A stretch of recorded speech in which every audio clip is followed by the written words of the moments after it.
Hi, these topical talks gonna show you how to tag someone on Facebook story. You can easily tag your Facebook friends to your Facebook story. And here's how to do it.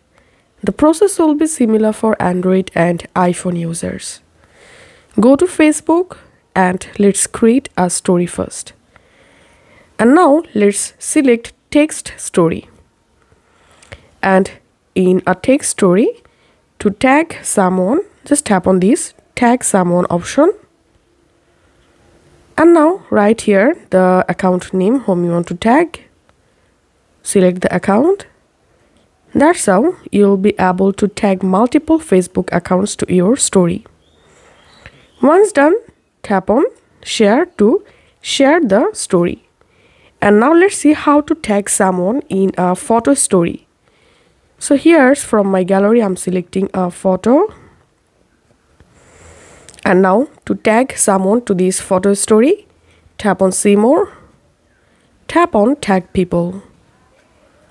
And search for the account whom you want to tag. Select the account, tap on done. And here we can see the account has been tagged. You can resize the tag like this. You can rotate the tag. You'll be able to tag multiple accounts. So this is how we can tag someone on Facebook story. If this video helped you out, please leave a like and leave a comment down below. Thank you for watching.